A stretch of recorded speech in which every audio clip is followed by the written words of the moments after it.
Cumprimento a todos com a paz do Senhor. Sem perca de tempo, abra a tua Bíblia, do tema ao qual nós estamos estudando, Lucas capítulo 15, versículo de número 8. Lucas capítulo 15,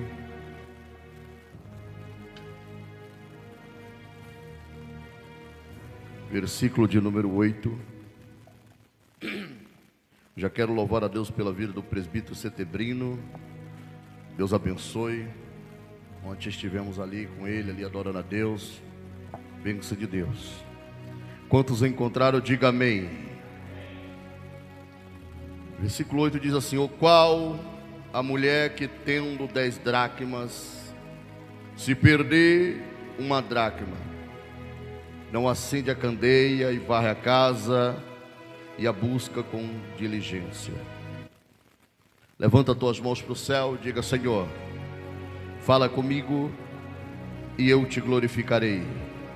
Diga: Deus, abre a minha mente, tira toda a venda, tira todo o comichão, tudo que impossibilita de eu entender e compreender a tua palavra. Assim nós pedimos ao Senhor, em nome de Jesus, amém. Sente-se adorando o nome do Senhor. Terceira sexta-feira da série As Dracmas que não devemos perder. Nós já passamos pela dracma da obediência, dracma da humildade, a dracma do amor e a dracma da contribuição. Hoje nós iremos abordar 3 dracmas: a dracma da fé, dracma da visão e a dracma da evangelização. O tema de hoje é dracma da fé, da visão e da evangelização. Nós entendemos dentro do texto sagrado que a dracma era uma moeda de grande valor para esta mulher. Lucas capítulo 15, na parábola de Lucas capítulo 15, nós entendemos que a mulher ela não se conformou em perder uma única dracma. Pelo contrário, a Bíblia diz que ela acendeu a candeia, que ela varreu a casa e ela procurou diligentemente até encontrar.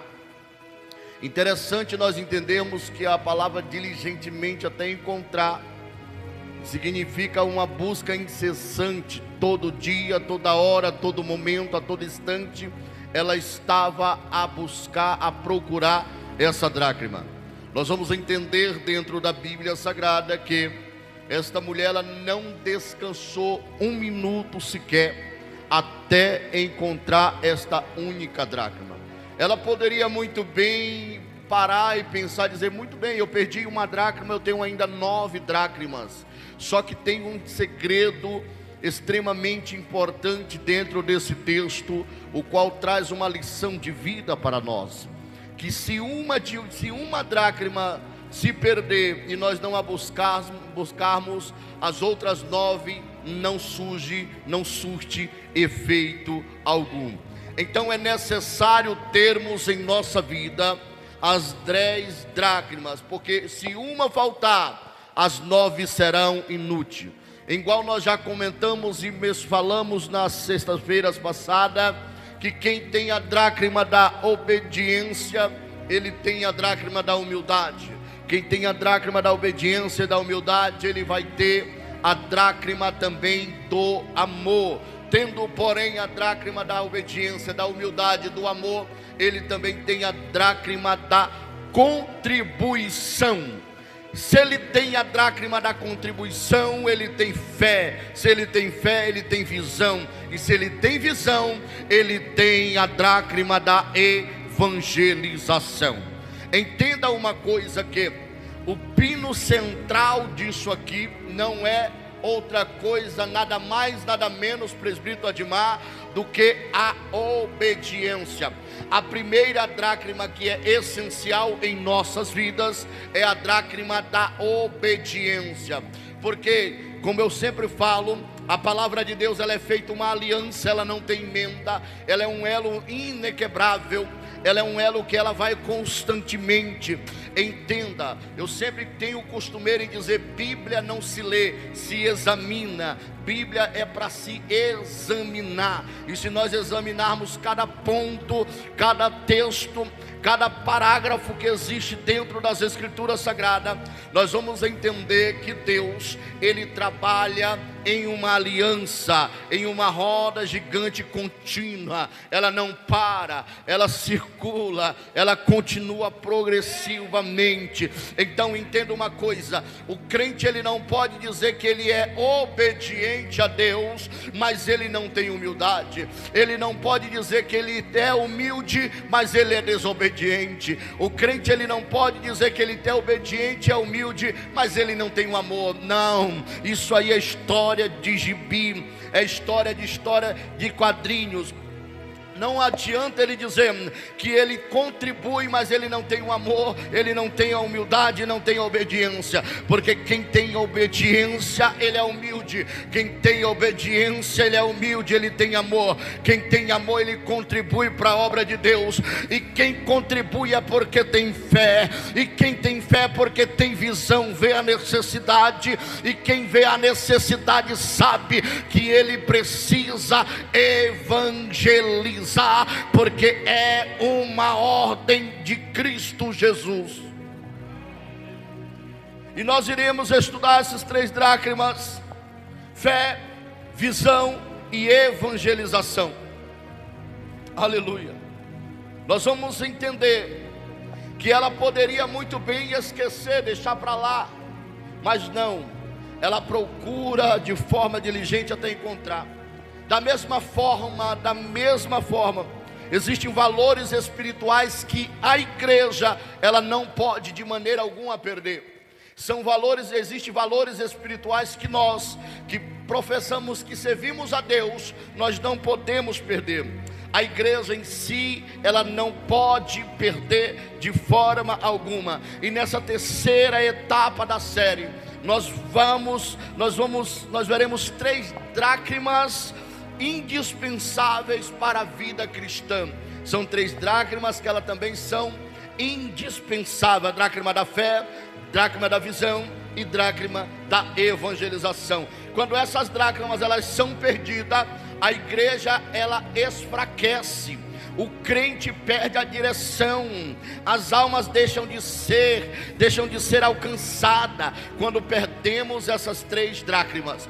Tudo isso acontece quando nós vemos uma igreja fraca, uma igreja limitada, é porque ela já perdeu a dracma da fé, ela já perdeu a dracma da visão e também a dracma da evangelização. Aleluia. A primeira dracma que eu quero falar é a dracma da fé.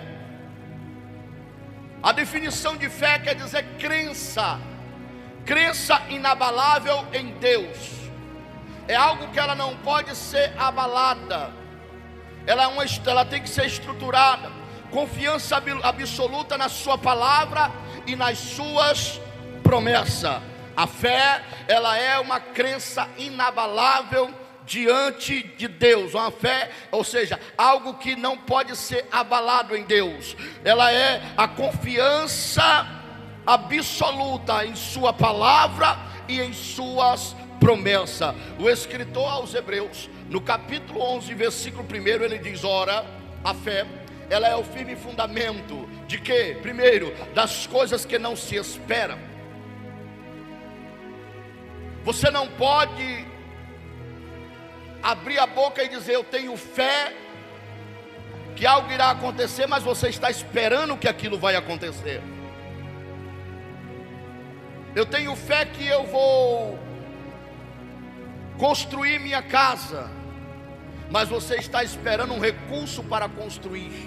Isso não é fé, isso é lógico. Fé é você não ter esperança de alcançar nada e ainda assim dizer: mas eu vou conseguir. Aleluia. É você bater no peito para alguém e dizer assim: olha, não tenho R$1 na conta, mas eu vou construir a minha casa, vou comprar o meu carro, e alguém olhar e dizer: está louco. Isso é fé, porque a fé é uma loucura, ela é um salto no escuro. É alguém chegar e dizer: pula, sem você saber o que tem lá embaixo. Aleluia. É o firme fundamento das coisas que não se esperam. Eu ter esperança que algo vai chegar na minha vida, isso não é fé, isso é lógica, isso vai acontecer. Mas agora eu acreditar que algo de bom irá acontecer em minha vida, sem eu ter nem noção de onde virá, isso é fé. Aleluia. E a prova das coisas que não se vê. Tem muita gente que diz: eu tenho fé que amanhã eu vou comprar um carro novo, mas ele tem 50 mil no banco, é fácil, né, presbítero Edmar? Amanhã eu vou comprar falar com a irmã Lília aqui, vou comprar um vestidãozão lá, daqueles bonitão, na loja mais cara que tem, mas ela tem quase 30 mil na conta, é fácil. Agora eu quero ver você dizer: não, eu vou comprar um terno chique, mas você não tem R$1 na conta, não sabe nem de onde vai aparecer, e quando vai aparecer. E alguém dizer: você está louco? Como você vai fazer isso se você não tem condição alguma? Isso é fé. Agora entenda uma coisa: não confunda fé com tolice. Porque tem gente que é tolo, está confundindo fé com burrice. Não. Primeira coisa, que fé dentro da Bíblia Sagrada, eu falo para qualquer um, nós estamos sendo gravados ali, não tenho medo não. Para qualquer um, fé na Bíblia Sagrada é para salvação. Fé não é para milagre, é para salvação. A fé ela é para salvação das coisas que não se esperam e daquilo que não se vê. Você vê Deus? Não vê. Você espera Cristo voltar? Sim ou não? Espera? Mentiroso. Espera não, que se esperasse, você estava preparado todo dia. Ah, meu Deus, hoje eu vim daquele jeito. Se você estivesse esperando Cristo, você não pecava, você não mentia, você não assistia pornografia, você não dava calote em ninguém, você não falava mal de ninguém, porque você estava esperando Cristo.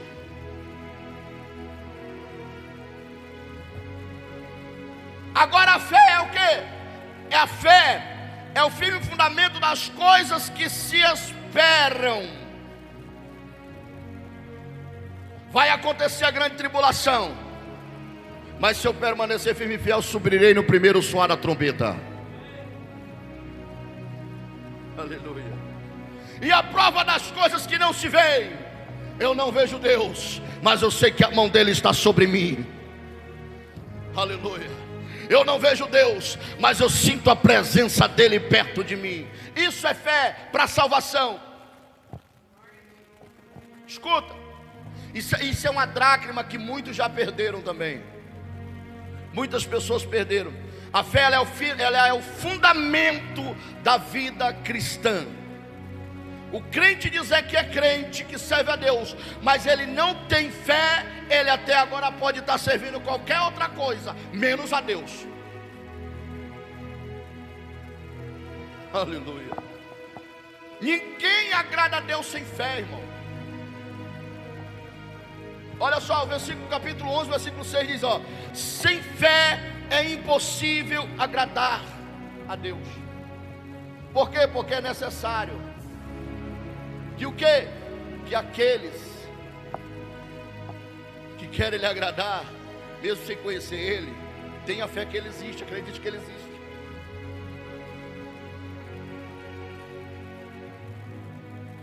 Existe muita gente que tem fé da boca para fora. Escuta, Deus conhece o teu coração e sabe o teu pensamento. É por isso que muitas coisas às vezes não acontecem. Por quê? Porque a tua fé em Deus está só da boca para fora. A fé, ela não é, a fé ela é um sentimento, a fé ela é uma convicção baseada em quê? Na palavra. Cristo vai voltar. Por quê? Porque Ele falou. Você ouviu Ele falar? Não, mas está escrito. Isso é fé. Eu creio que Ele vai voltar.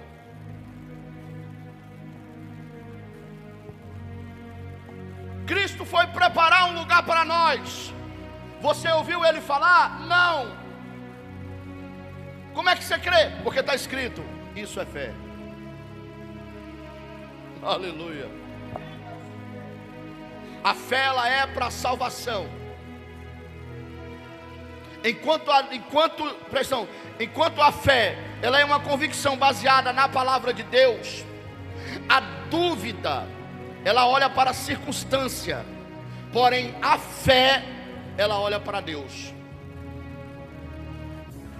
A dúvida ela vai olhar para o agora, o que está acontecendo. Pedro, quando ele desceu no barco que foi ao encontro de Jesus, ele estava com fé que ele ia conseguir chegar perto de Jesus, que ele ia caminhar nas águas, e estava dando certo.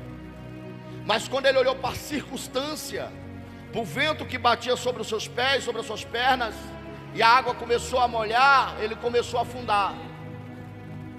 Por quê? Porque as circunstâncias muitas das vezes faz nós perder a fé em Deus. É por isso que você não pode desistir de procurar a dracma da fé. Aleluia. Paulo vai dizer em 2 Coríntios capítulo 5 versículo 7 que nós andamos por fé e não por vista. Ele diz assim, porque andamos por fé e não por vista. Por que você está aqui nessa noite? Por que o senhor está aqui nessa noite? Porque tem fé. O senhor já viu Deus aqui dentro? Mas já sentiu a presença, né? Isso é andar pela fé e não pelo que você vê. Muita gente caminha quilômetros e quilômetros porque está vendo que é uma estátua, uma imagem. Mas os cristãos, conhecedor da palavra, ele caminha quilômetros e quilômetros não pelo que ele está vendo, mas pelo que ele sabe que existe pela fé.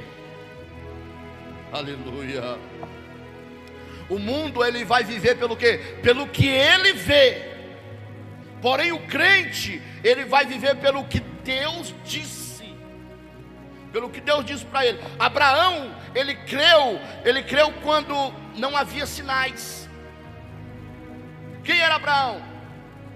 Abraão era filho de alguém que fabricava ídolos. De repente Deus chega para ele, uma voz que ele não viu Deus, mas ele ouviu uma voz que disse: olha Abraão, sai da tua terra e da tua parentela e vai para o lugar que eu ainda vou te mostrar. Aí o cara pega seus cacarecos, suas trouxas, suas traias, bota tudo na carroça, em cima do jegue, do jumento, do camelo, e parte para um lugar onde uma voz falou que era para ele ir. Só que a caminhada que era para ele ir, também Deus não falou para ele que seria uma caminhada saudável, não, uma caminhada boa, não. Assim é a minha vida e a tua vida em Cristo. Jesus disse assim, toma a tua cruz e segue-me. Siga-me. Só que ele não falou e nem prometeu que seria água de coco, que seria cupcake, seja lá o que for, que teria açaí na tigela, que teria hambúrguer à vontade. Não, ele não prometeu isso. Ele só disse: aquele que quer vir após mim, que renuncie a si mesmo, negue a si mesmo e toma a tua cruz e segue-me, vem. Caminhar para Cristo é um salto no escuro. Aleluia. E Abraão ele creu quando não havia nenhum tipo de sinal na época. Da mesma forma Noé, não havia chuva, mas Deus falou para Noé construir um barco. E tem mais uma coisa, não tinha como ele anotar igual nós anotamos hoje, não. Ele tinha que guardar tudo aqui. Deus dizendo: olha, faz tanto metro assim, tantos metros assim, tantos assim, daí vai, não sei quanto ele sobe. E quando Deus começou a falar, Noé começou a medir. Fé. Eu não conheço, eu não vi Deus, mas eu creio que Ele existe. Aleluia. Eu não vi Jesus na terra, mas eu creio que Ele vai voltar para buscar uma igreja lavada e remida pelo sangue do Cordeiro. Aleluia. Moisés, ele enfrentou o faraó pelo quê? Pela fé. Porque no começo da história nós vamos entender que o próprio Moisés, presbítero Admar, se sentiu incapacitado. Ele disse: eu sou pesado de língua, não dá. Não, Senhor, não tem jeito, não dá. Então ele foi enfrentar o faraó porque pela fé. A fé, ela precisa o quê? Ser guardada. 2 Timóteo capítulo 4 versículo 7 diz assim, ó: combati o bom combate, Paulo dizendo, no final da sua vida. Acabei a carreira e guardei a fé. É uma dracma essencial. Quem é obediente é humilde. Quem é humilde, ele tem amor. Quem ama, ele contribui. E quem contribui tem fé. Por que ele tem fé? Porque antes de tudo ele é obediente. Se você diz ser obediente a Deus, mas deixou uma dessas dracmas para trás, você pode ser obediente à tua mulher, você pode ser obediente ao teu patrão, mas a Deus não. A Deus não. Combati o bom combate, acabei a carreira, guardei a fé. Paulo, ele perdeu o quê? Perdeu amigos, sofreu perseguições, foi preso, mas uma coisa ele guardou: a fé. Tem gente que perde a fé em Deus por mínimas coisas, e perder a fé em Deus é perder a salvação. Perder a fé em Deus é perder a salvação.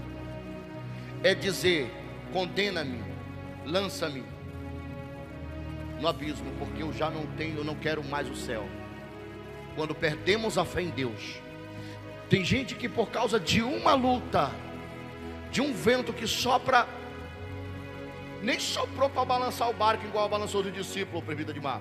Foi só assim, ó, ele já está: eu não quero mais servir a Deus,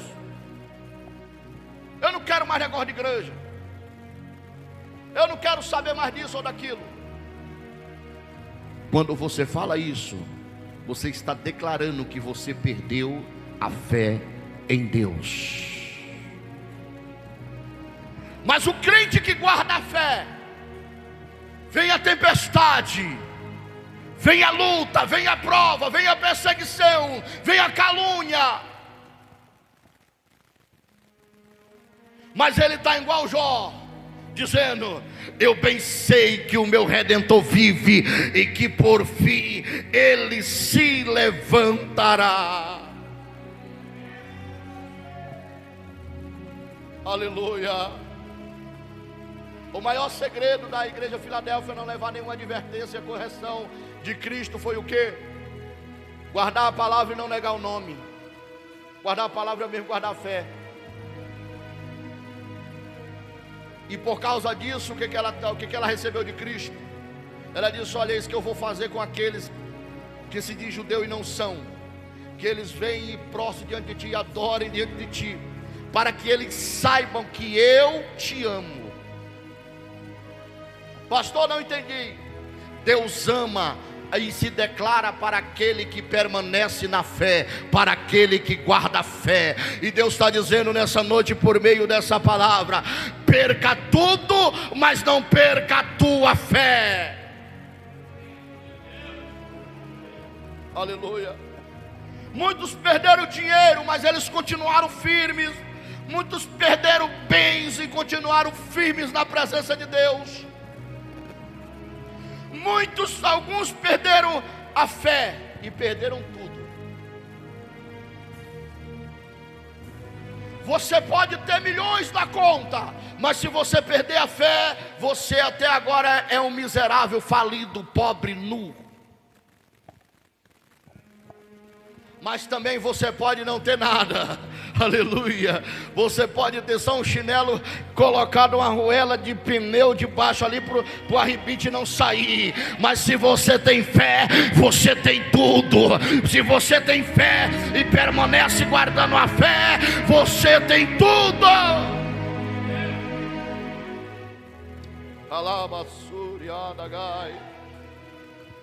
O perigo de perder a dracma da fé, irmão. Quando a fé é perdida, a oração esfria. Presta atenção. Você vê um crente que ele não ora mais, e eu presto atenção, é porque a fé já foi embora. Ele já perdeu a fé e a oração esfriou. E nós estamos vivendo os dias assim, em que a fé de muitos é só da boca para fora, mas o coração está cheio de dúvidas. 4 coisas acontecem quando nós perdemos a dracma da fé. Primeiro, a oração esfria, a esperança desaparece, os milagres parecem ser impossíveis. Está entendendo? E Cristo vive apenas pelo natural. Cristo vive na sua vida sempre pelo natural. Ou seja, virou rotina. De uma forma que até a Santa Ceia já virou o quê? Uma rotina, um ritual. Tanto faz. Vou para o culto, tanto faz. Por quê? Porque você perdeu a fé.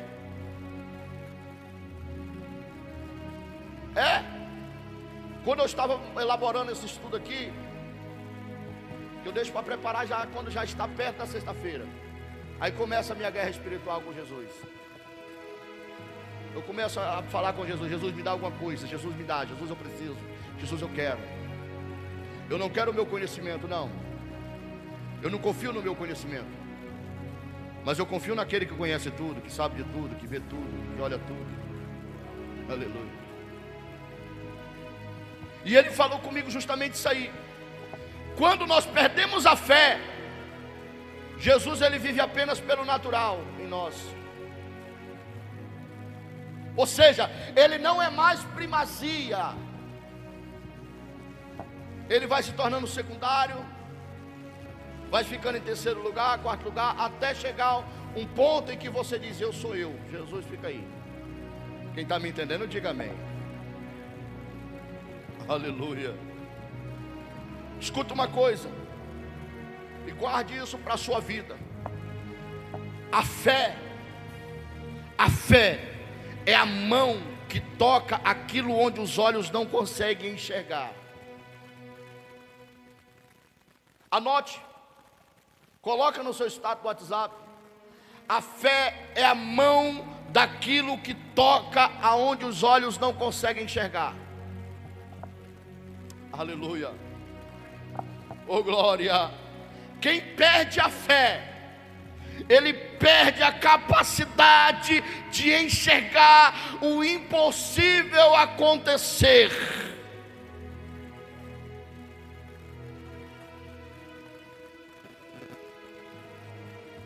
Quando você vê alguém desistindo de tudo, é porque ele já perdeu a fé. Ele não consegue enxergar aquilo que está além da capacidade, ou seja, aquilo que o torna incapaz de acontecer. Vou simplificar, vou melhorar. Ele não consegue enxergar o impossível, porque ele está limitado.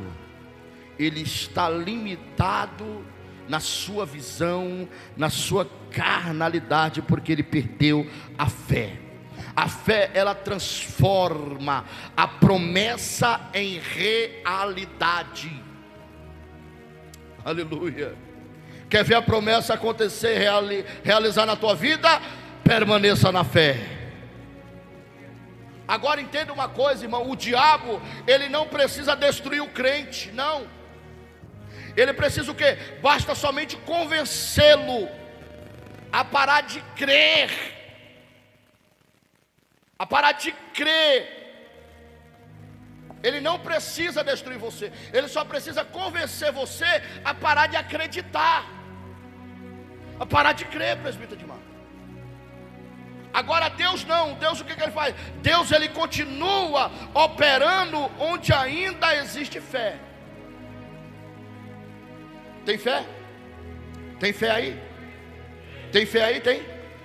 Tem fé aí? Então te prepara, porque Deus vai operar na Massúbia. Te prepara, porque Deus vai operar. Se tem fé aí, aleluia, te prepara, porque Deus vai operar naquilo que é impossível para você. A sexta dracma, a dracma da visão. Vou até beber água.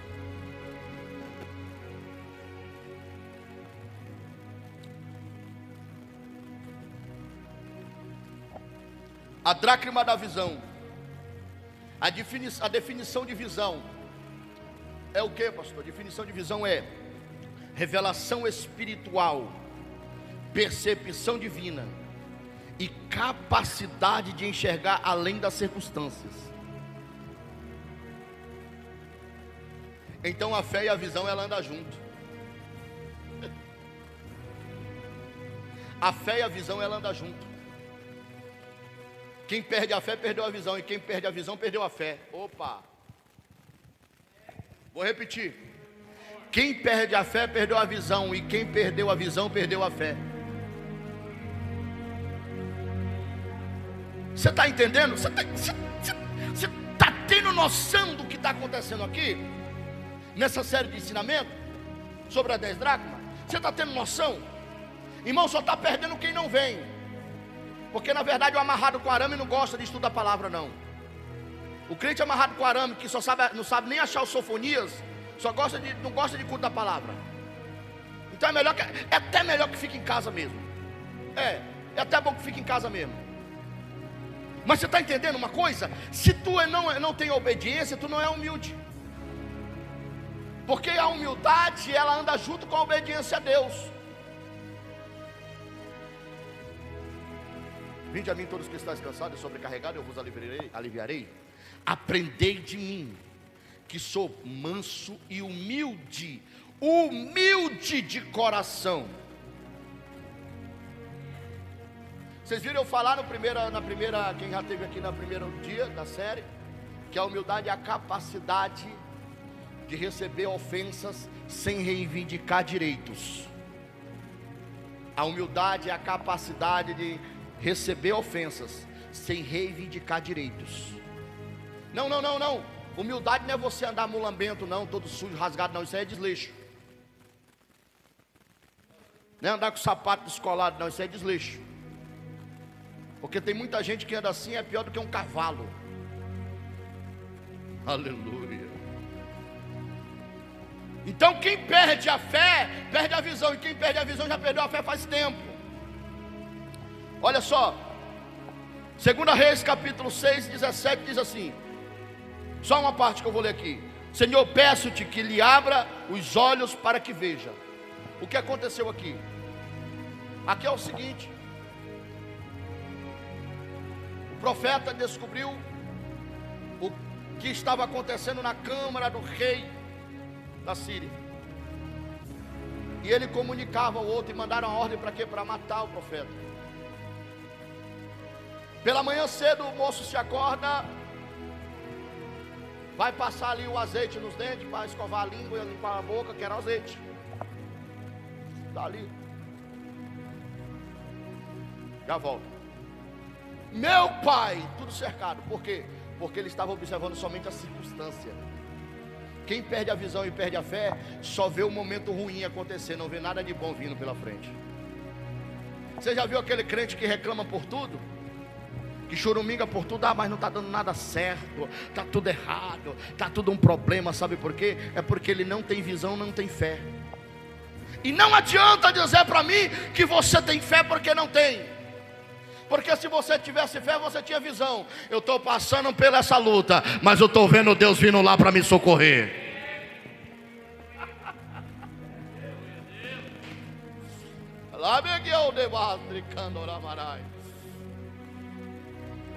Aleluia. Aí o profeta vai, chega e diz assim: Senhor, faz o seguinte, abre os olhos desse moço para ele ver. que mais são que estão conosco do que os que estão lá fora. Diz a Bíblia que quando ele abriu os olhos, ele viu o quê? Carruagens, cavalos e soldados e um exército que não cabia, não tinha espaço. Hoje, nessa noite, Deus está querendo abrir a visão de muitos crentes aqui nesse lugar. Deus está querendo abrir a visão de você que está nos assistindo, ou que vai assistir esse vídeo. Aleluia. Que você já está cego, já não consegue ver nada. Aleluia.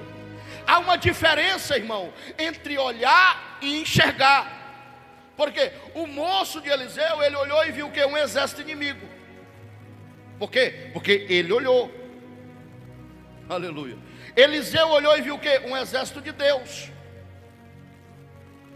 Mas aí o que acontece? O problema aqui não era a falta de olhos. Não. O problema era a falta de visão espiritual.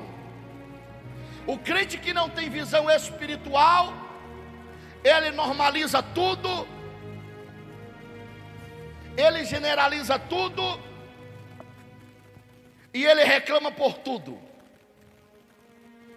porque não tem visão espiritual. Quem perde a visão espiritual, ele vive dominado pelo medo.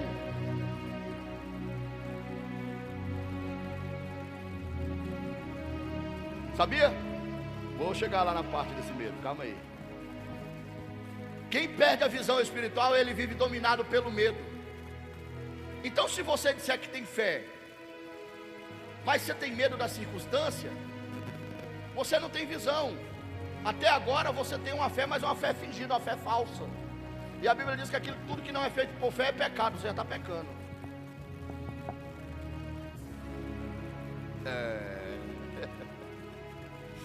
Glória, glória a Deus. Quando a visão espiritual desaparece, irmão, acontece algo tremendo em nossa frente. Qual? Primeiro, o gigante parece maior do que Deus. As lutas parecem ser maior do que o tempo de oração que você fez. As diversidades parecem ser maior do que o Deus que você serve. Quando nós perdemos, quando a visão espiritual desaparece, presbítero Adimar, nós diminuímos Deus e fazemos crescer o gigante em nossa frente. Ou seja, quando nós perdemos a visão espiritual, nós colocamos o céu abaixo de nossos pés. Mas quando nós temos a visão espiritual, o céu continua estável acima de nós, e nós temos a certeza que aquele que está sentado no trono não dorme nem tosqueneja. Aleluia! Oh, glória! Quando perdemos a visão espiritual, a luta parece maior que a promessa.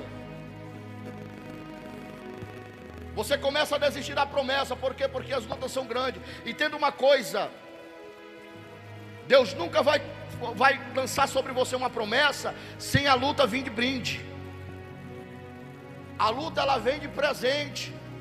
Ela tem que acompanhar. Por quê? Porque senão você nunca vai valorizar a promessa que Deus fez na tua vida.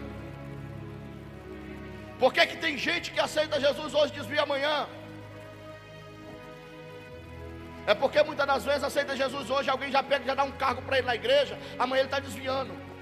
É por isso que Paulo diz que ele não seja neófito na fé. Neófito é o que? Novo, convertido. Ele tem que ter raiz. Por quê? Porque ele não vai suportar o peso da promessa. Então ele tem que passar o que primeiro? Pela luta. Porque é a luta que vai forjar o teu caráter para você alcançar a promessa. Abraão alcançou a promessa, mas primeiro ele teve que passar pelo deserto, ele teve que passar pelas advergências, ele teve que passar por coisas que nem ele imaginava que ia passar. A primeira luta que Abraão passou foi qual? Foi sair de dentro da sua parentela, de dentro da sua casa, e ir para um lugar que ele nem sabia. O problema, ele aparece maior em nossa vida do que a solução, quando nós perdemos a visão espiritual. Deus está dizendo: receba a visão espiritual nessa noite. receba a visão espiritual. Esse problema vai ser menor para você, aleluia. Crente que tem visão espiritual, oh glória, o problema para ele é a mesma coisa de uma formiguinha, não tem tamanho, não cresce, porque ele tem visão espiritual. E Deus está dizendo nessa noite: receba a dracma da fé, receba a dracma da visão espiritual na tua vida.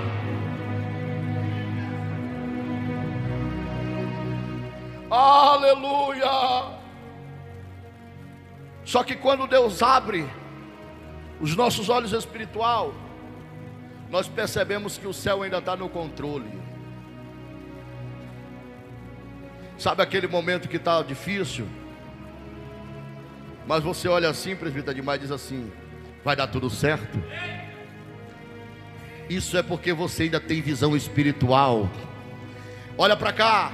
Quem tem visão espiritual não murmura. Quem tem visão espiritual não questiona. Quem tem visão espiritual não reclama. Quem tem visão espiritual não se abate. Quem tem visão espiritual não desiste.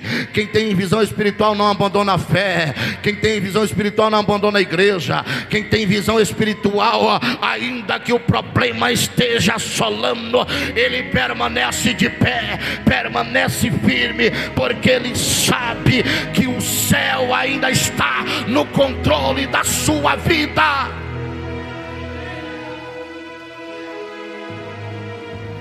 Deus guiava o povo através do quê? Da visão. Deus guiava o povo no deserto através da visão. Aleluia.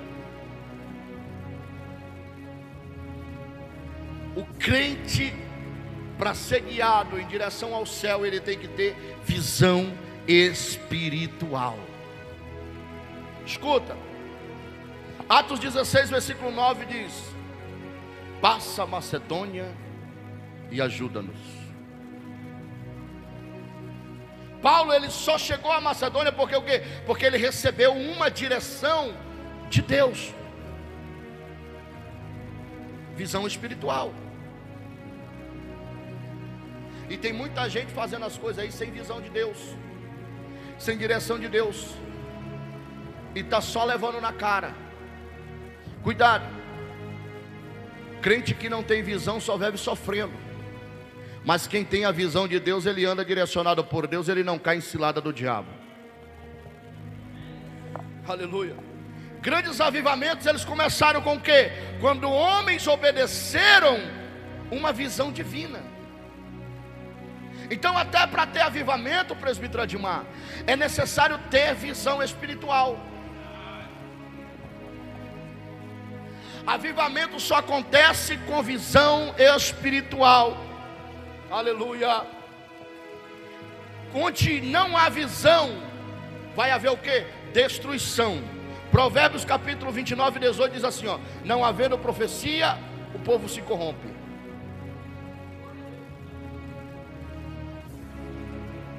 Uma igreja sem visão, ela perde o propósito. Uma família sem visão, ela perde a direção. Um cristão sem visão espiritual, ele só anda em círculos. O crente sem visão espiritual, ele está aqui hoje, amanhã ele está lá na outra, amanhã ele está no outro lugar e nada está bom para ele, porque ele não tem visão espiritual. Mas o crente que tem visão espiritual, não. Ele tem raiz. E só tem raiz quem tem visão espiritual. Aleluia. Oh glória, oh glória. O perigo de perder a dracma da visão qual é? Primeiro, 4 coisas acontecem. Qual? Perde o discernimento, perde o foco, perde a direção de Deus, perde a capacidade de sonhar com aquilo que Deus prometeu. Viu? Perdeu a dracma da visão, já foi. Porque perdeu a fé, irmão. Uma coisa leva a outra. Não adianta. Escuta, quem enxerga apenas o natural, quem enxerga apenas o natural, vive limitado. Ele vai viver sempre limitado. Agora quem enxerga o espiritual, ele vai viver o sobrenatural de Deus. Quer viver o sobrenatural de Deus? Quer viver o sobrenatural de Deus? Quer? Aleluia. Começa a enxergar de uma maneira espiritual tudo na tua vida. Não, eu estou falando, não é você espiritualizar as coisas, não. Não é espiritualizar, é viver, é ver as coisas de maneira espiritual. Aleluia. A visão espiritual, ela transforma crises em oportunidade. Quem vê apenas o problema, nunca enxergará milagres. Tá? Quem só vê o problema, ele nunca vai conseguir enxergar o milagre. Deus, ele revela seus caminhos somente aqueles que mantêm os olhos espirituais abertos. Deus nunca vai dar direção para crente cego espiritualmente. Como é que Deus vai dar direção para alguém que não crê nele, não tem fé? Aleluia, aleluia. A visão, ela precede a conquista daquilo que você nunca imaginou. Irmãos, a 7ª dracma, não vai dar tempo. A dracma da evangelização. Olha aí, Edmar, não tem para onde. Não adianta o cara vir com mimimi pro meu lado, cara. Querer colocar abóbora para mim comer, dizendo que é maçã, que não vai dar certo. Quem é obediente, ele tem humildade. Quem tem humildade, ele tem amor. Quem tem amor, ele contribui. Quem contribui, ele tem fé. Quem tem fé, ele tem visão. E quem tem visão, ele evangeliza.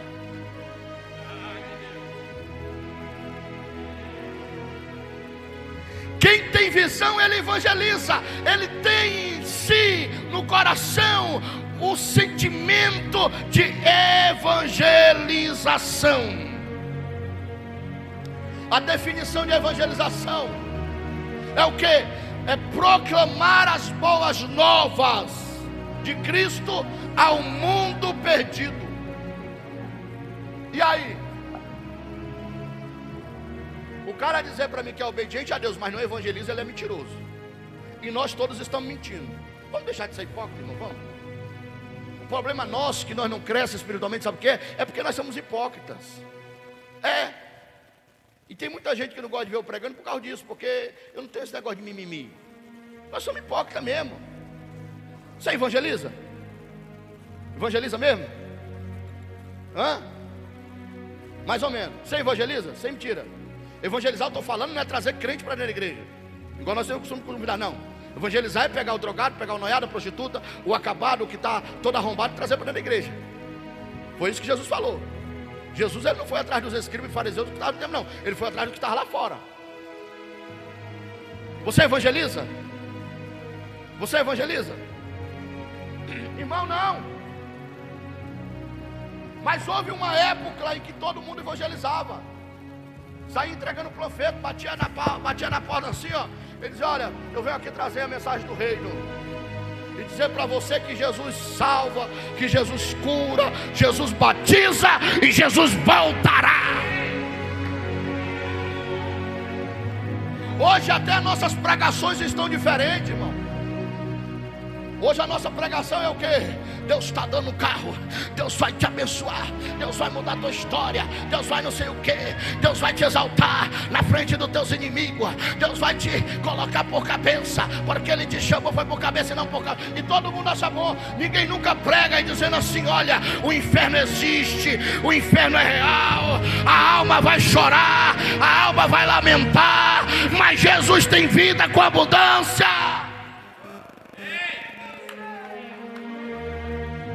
Como nós podemos dizer que somos obedientes a Deus, que temos humildade, que temos amor, que contribuímos, que temos fé, temos visão, se não temos evangelização?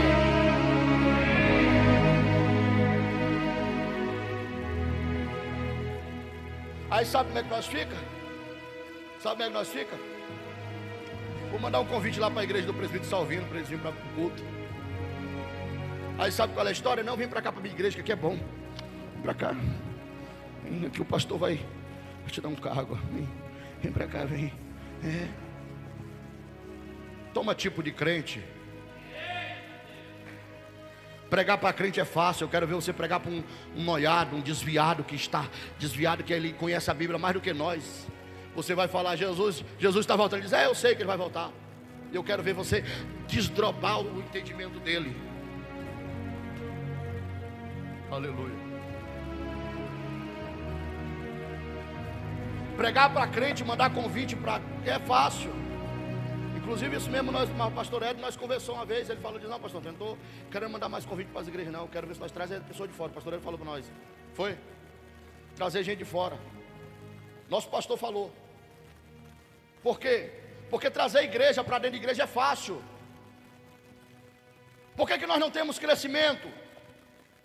Por que não temos mais alma salva para Jesus? Primeiro, porque nós não evangelizamos. Segundo, porque ficamos olhando a igreja do outro para trazer para encher o templo.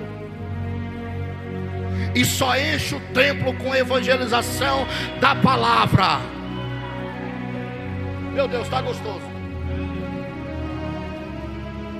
Escuta, Marcos capítulo 16, 15 diz assim, ó: ide por todo mundo, pregai o evangelho a toda criatura.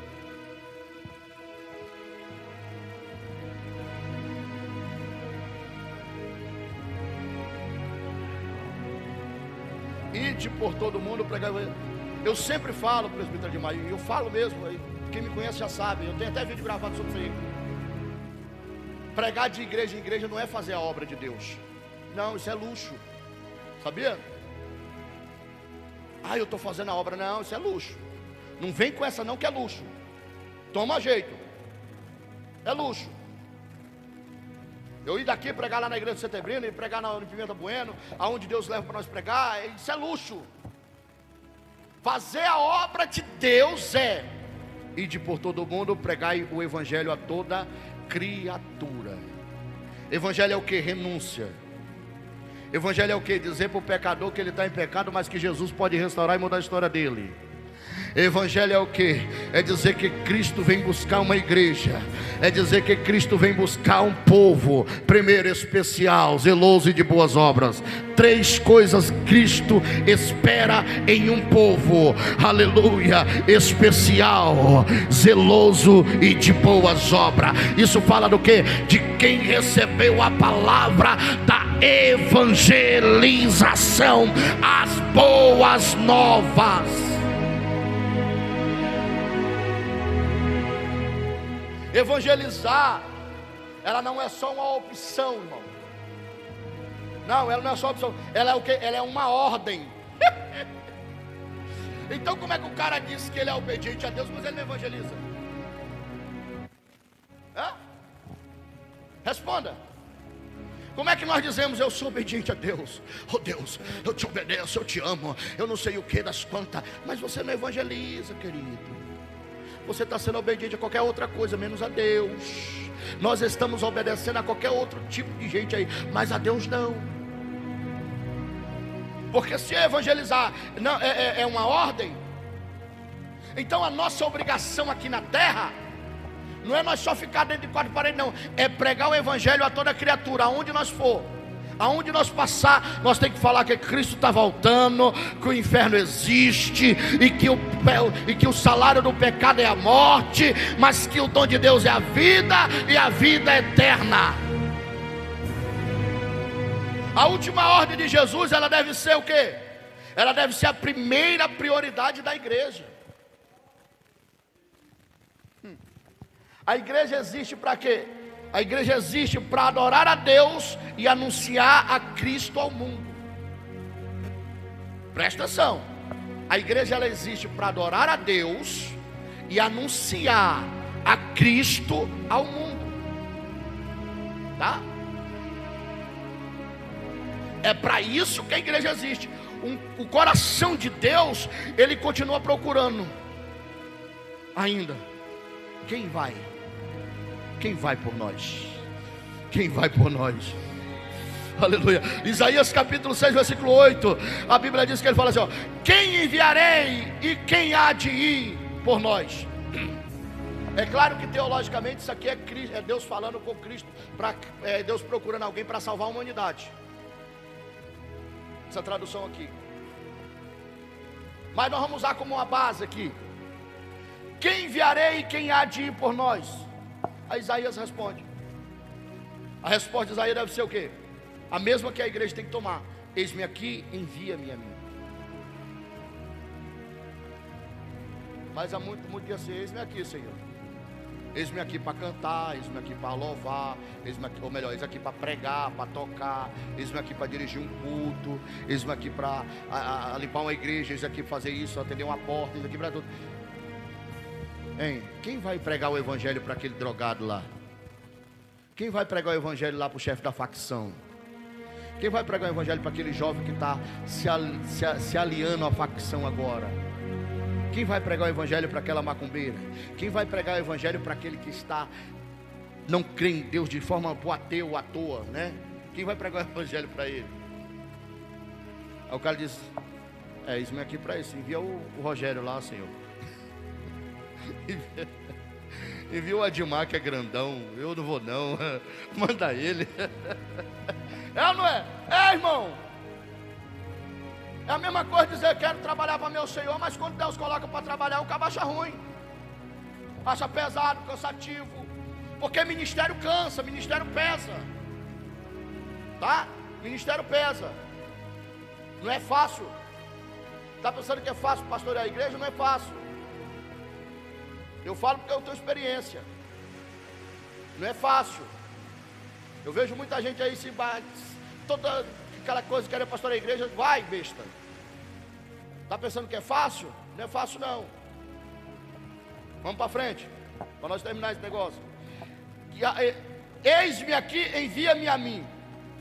Só que Deus ainda procura homens e mulheres dispostos a fazer o ide da palavra de Deus na terra. O evangelho, ele continua sendo o quê? O poder de Deus. Romanos 1 versículo 16 diz assim, ó: porque não me envergonho do evangelho de Cristo. Sabe qual é o problema? É a vergonha de confessarmos que servimos a Cristo. Sabe por que temos vergonha de confessarmos que servimos a Cristo? Olha para cá. Sabe por quê? Porque levamos uma vida dentro da igreja de crente, de servo de Deus, mas lá fora levamos uma vida de mundano. Aqui dentro você glorifica, lá fora você xinga. Aqui dentro você é santo, lá fora você é profano.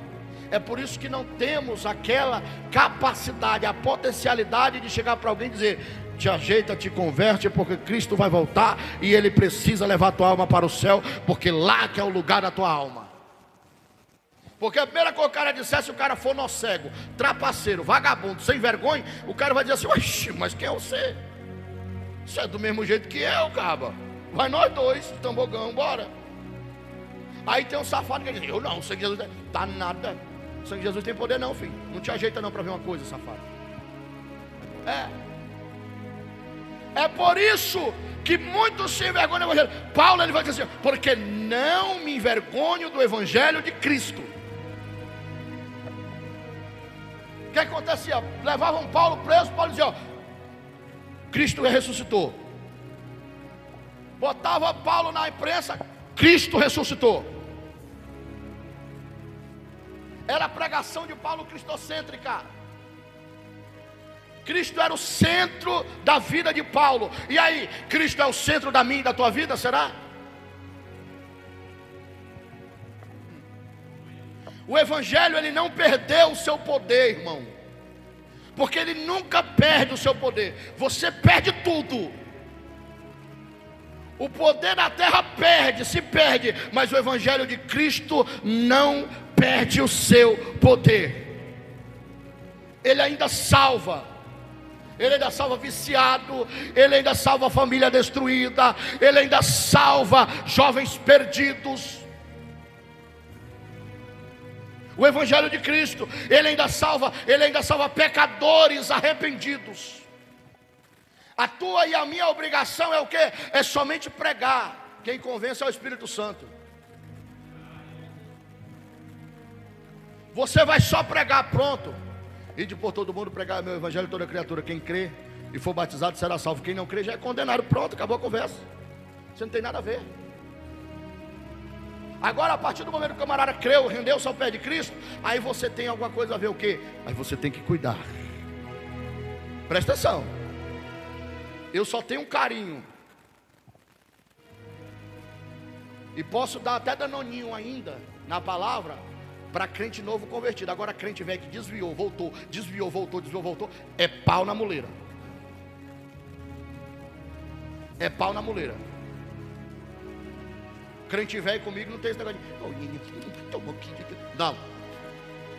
Vai levar taca para aprender a ser crente.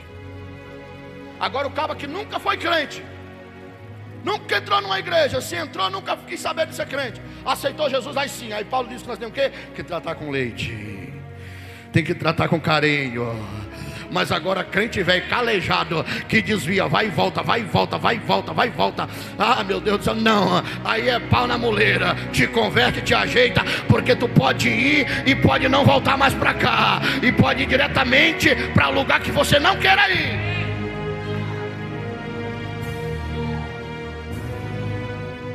A mesma mensagem que transformou o mundo no primeiro século, irmão, ela continua transformando vidas até hoje. Não tem para onde. Ela é a mesma coisa. Evangelização é uma obra do Espírito Santo, sabia?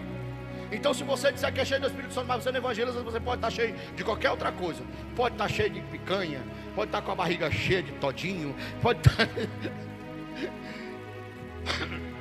menos do Espírito Santo. Pode. O irmão ali gostou, viu? A voz do todinho, da picanha, ele gostou, viu?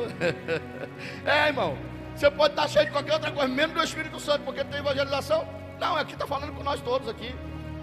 Nós está pegando é todo mundo. O pastor Antônio também está levando aqui hoje. Aleluia. Olha só.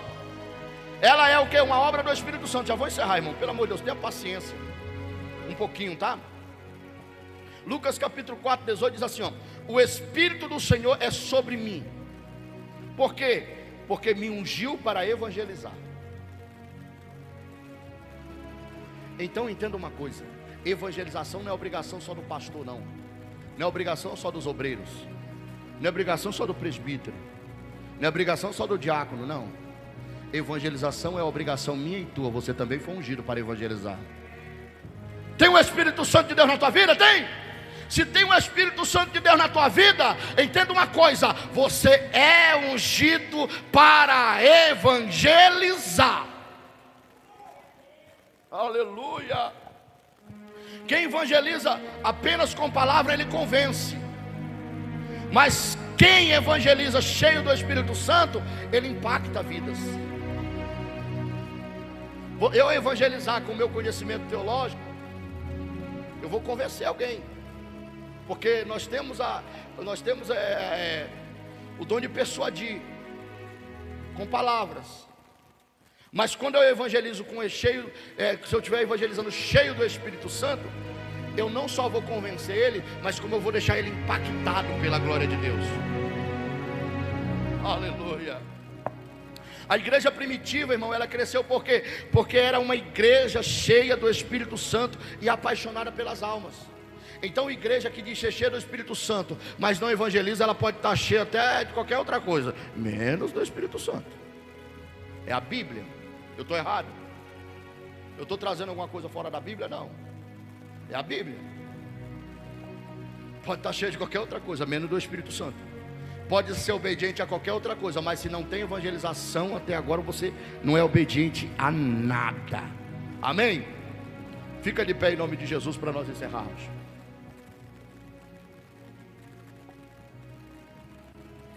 Você sabe qual é o perigo da igreja quando perde a dracma da evangelização? 4 coisas acontecem. Primeira, a igreja se torna apenas um lugar de reunião. Viu? Por que lugar de reunião? Porque é tudo monótono, a mesma coisa. Quantas almas vocês viram rendendo a Jesus durante os cultos? Nós não vê. Nós não vê. O pastor pode chorar de fazer apelo. Pode fazer apelo, pode oferecer, pode fazer o que quiser. Mas se a igreja perdeu a dracma da evangelização. Todos os cultos vai ser a mesma coisa, só reunião.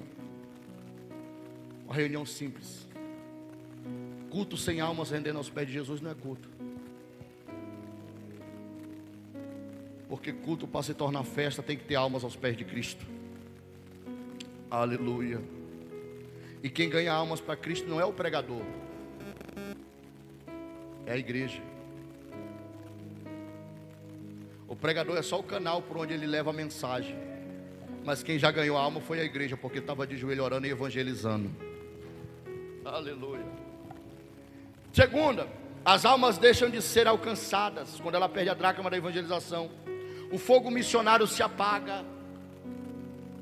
Tem muita gente que não quer mais fazer missão.